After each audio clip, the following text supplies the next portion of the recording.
주요 해외 금리 연계 DLF 관련 중간 검사 결과를 설명드리겠습니다. 19년 8월 7일 현재 우리 및 하나은행이 판매한 DLF 상품은 210개로서 3,243명의 투자자에게 7,950억 원이 판매되었습니다. 9월 25일 현재 잔액은 6,723억 원이며 이 중 5,784억 원이 손실 구간에 진입하여 현재 금리 수준에서 예상 손실액은 3,513억 원입니다. 중도 환매 932억 원, 만기 도래액 295억 원 중 손실액은 각각 489억 원, 180억 원입니다. 근본 문제가 된 DLF 사태는 레버리지가 높고 원금 전액 손실이 가능한 복잡한 고위험 상품이 다수의 개인 투자자에게 판매되어 투자자 보호의 문제점이 드러난 사안입니다. 이에 금융감독원은 8월 말부터 DLF 상품 설계, 제조, 판매 실태 점검을 위해 은행 2개사, 증권 3개사, 자산운용사 5개사에 대한 합동 현장 검사를 실시 중입니다. 현재 현장 검사가 마무리되지 않았지만 많은 국민들께서 근본 DLF 사태의 근본 원인 및 경과에 대해 궁금증이 있으시고 그에 대해서 현재까지 파악된 내용을 알려드려야 되겠다고 생각을 했습니다. 이에 특히 시장 불안을 해소하고 향후 검사 및 분쟁 조정 방향을 제시하기 위해서 중간 검사 결과를 발표하게 되었습니다. 검사 결과 DLF 설계, 제조, 판매 전 과정에서 금융회사들이 투자자 보호보다는 자신의 이익을 중시하여 리스크 관리 소홀, 내부 통제 미흡, 불완전 판매 등의 문제점이 다수 발견되었습니다. 이하에서 구체적인 검사 결과를 요약하여 말씀드리고 세부적인 사항에 대한 설명은 Q&A를 통해서 대신하고자 합니다. 다만 양하위를 구할 사항은 만기가 임박한 독일제 DLF를 우선으로 검사를 실시하였기 때문에 금일 발표 내용이 한계가 있다는 점입니다. 향후 남은 검사 과정을 통해서 추가 사실이 발견될 수도 있다는 점을 말씀드립니다.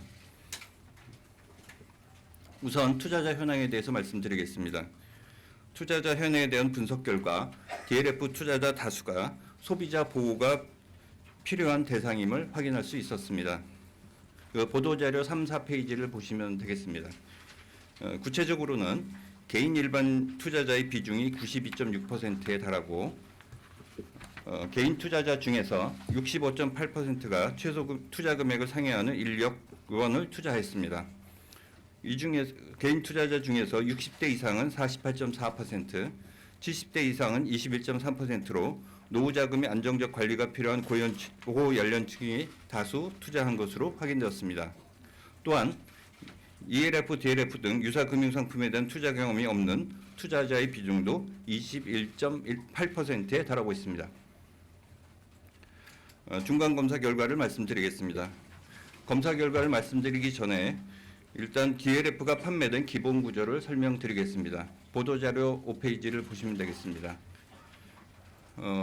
DLF의 기본 구조는 외국계 IB와 수합계약을 체결한 국내 증권사가 DLS를 발행하고 자산운용사는 이를 편입한 DLF를 설정하고 은행이 이를 국내 투자자에게 판매한 구조입니다.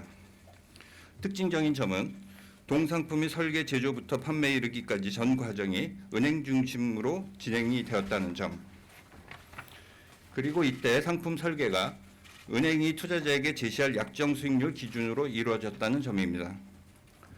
은행이 약정 수익률 등 상품의 조건을 제시하면 증권사는 그에 맞춰 DLS를 발행하고 자산운용사는 이를 DLF에 편입하였습니다.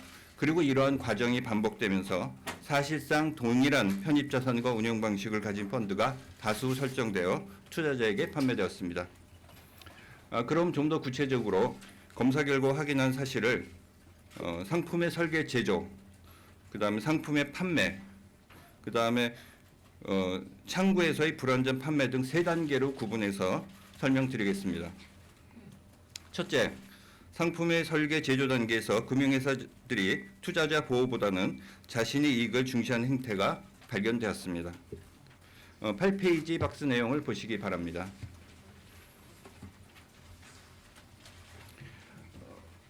저희가 독일국제 DLF 사례를 통해서 수수료가 어떤 식으로 부과되었는지를 살펴보았습니다.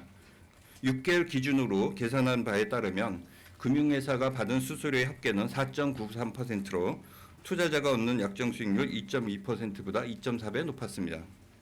금융회사별로는 외국계 IB가 3.43%, 은행 1%, 증권사 0.39% 그리고 자산운용사는 0.12%의 수수료를 수취하였습니다. 한편 은행은 투자자 위험을 높이는 상품 설계를 통해 일정 수준 이상의 약정 수익률을 확보하고 자신이 수수료 수익을 유지하면서 판매를 지속하였습니다.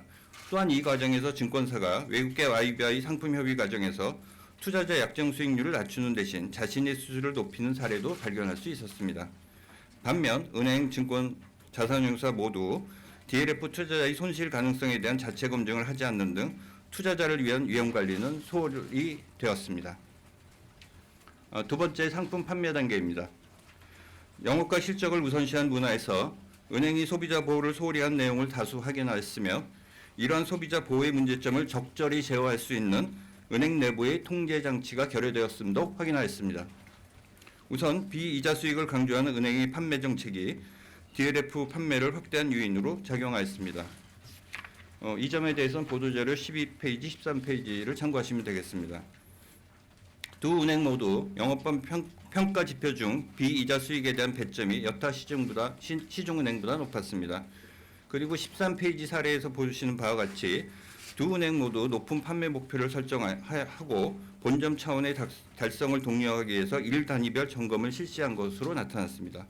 A은행의 경우 전년 대비 수수료 수익 목표 증가율을 18년은 97%, 19년은 20%로 설정하였고 B은행도 2019년 3호 DLF 판매 목표를 전년보다 53% 상향하였습니다. 이러한 은행의 판매 정책에 비해 은행의 내부 통제에 있어서는 미흡한 점을 다수 확인할 수 있었습니다. 우선 두 은행이 판매한 상품 가운데 99%가 상품 선정위원회 심의를 거치지 않았고 일부 심의권은 참석위원회의 의견을 임의 기재하거나 위원을 교체한 사례도 확인되었습니다. 반면 은행은 DLF 상품의 위험성에 대한 자체 리스크 분석 없이 손실 위험을 0%로 오인할 수 있는 자산운용사의 백테스트 결과를 그대로 수용하였으며 금리 하락으로 인해 손실 가능성이 높아진 상황에서도 손실 배수 상향 등을 통해 고객, 즉 투자자가 부담해야 할 상품의 위험성은 높인 것으로 확인되었습니다.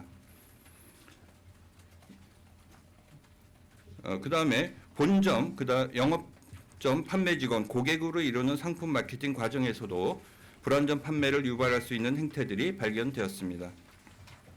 첫째, 본점의 영업점 마케팅 과정에서부터 영업점 판매 직원들이 손실 가능성이 거의 없다고 오인할 수 있는 정보들이 제공되었고 이러한 잘못된 정보를 가지고 있는 영업점 판매 직원은 고객에게 원금 손실이 거의 없는 것으로 오인될 수 있는 부적절한 광고 메시지를 다소 발송한 것으로 확인되었습니다. 무엇보다도 금융소비자 보호 원칙을 도외시한 본점 차원의 마케팅 전략이 문제 소지를 확산시켰음을 확인하였습니다. 17페이지 박스 내용을 참고하시기 바랍니다. A은행의 경우 본점 차원에서 원금 손실 확률이 극히 적다는 점을 강조한 일부 영업점의 잘못된 판매 사례를 오히려 우수한 판매 전략으로 타 영업점에 전파하는 사례가 발견되었습니다. B은행의 경우에는 근본 DLF와 같은 고위험 상품의 목표 고객층을 정기예금 등 안전자산을 선호하는 고객으로 선정하도록 세일즈 포인트를 작성해서 영업점에 배포한 점도 확인되었습니다. 다음은 불안전 판매 의심 사례에 대해서 말씀드리겠습니다. 현재 검사들을 통해 판매 서류를 전수 점검한 결과 약 20% 수준에서 불안전 판매 의심 사례가 발견되었습니다. 다만 이번 검사 과정에서 발견된 불안전 판매 의심 사례는 서류상 하자가 있는 경우만을 포함한 수치입니다. 따라서 서류상 형식적 요건을 충족한 경우에도 분쟁 조정 과정에서 제3자 면담 등을 통해 불안전 판매로 인정될 수 있기 때문에 향후 불안전 판매 비율은 증가할 수 있습니다.